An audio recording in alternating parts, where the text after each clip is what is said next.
At Food Responses, the pantry model has been unchanged since the 1950s.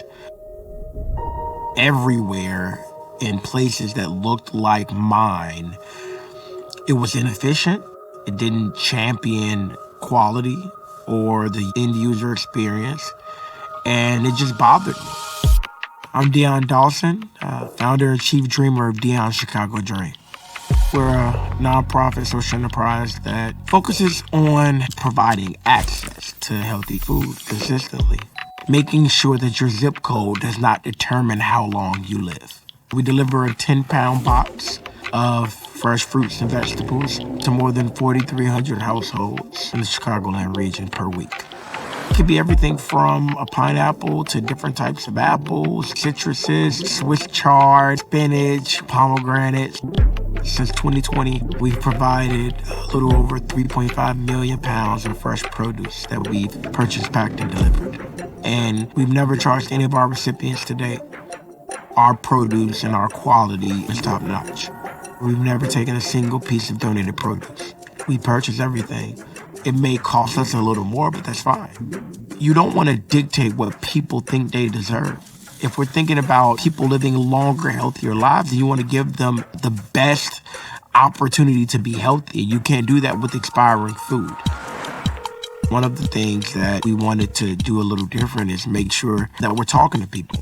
We do a bi-weekly touch point where we collect scores in 6 different areas like ease of delivery, quality of produce, staff treatment, and even stress after delivery. And so we can see that we're lowering stress levels daily by more than 80%.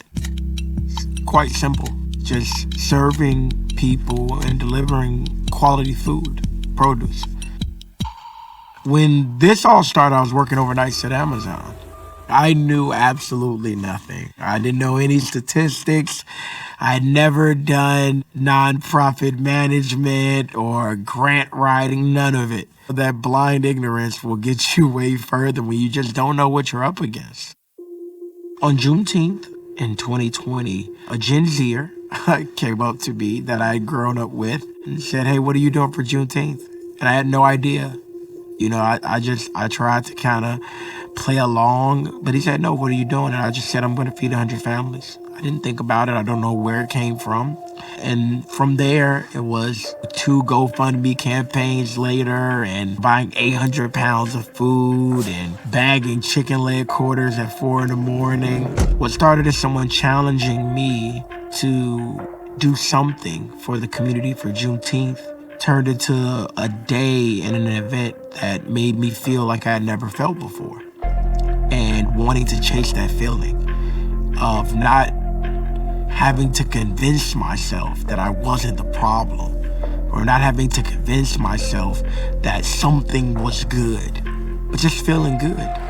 From there, it was on. It just lit a fire in me.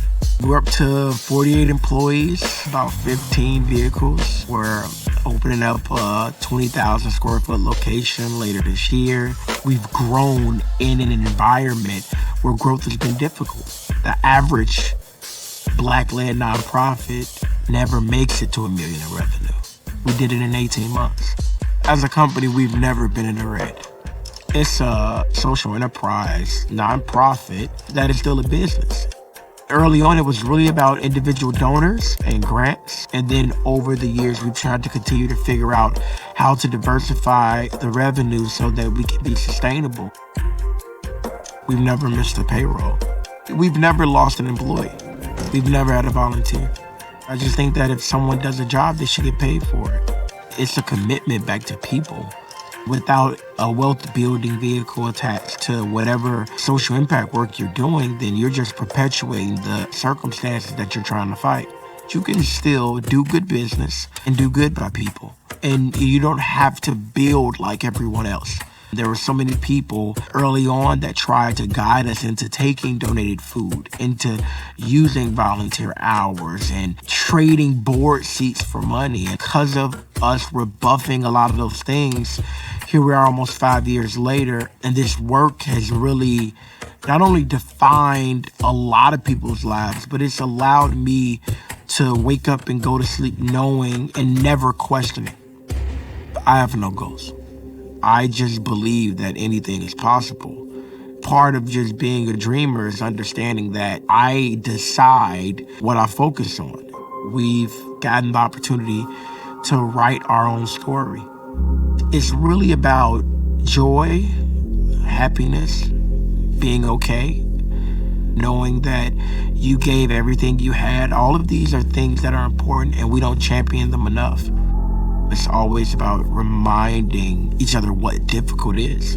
A difficult day as the chief dreamer of Dion's Chicago Dream pales in comparison to the worst I've ever had it as Dion Dawson. You evolve, you learn. This is the first time in my life where I can honestly say I've never stopped learning every single day.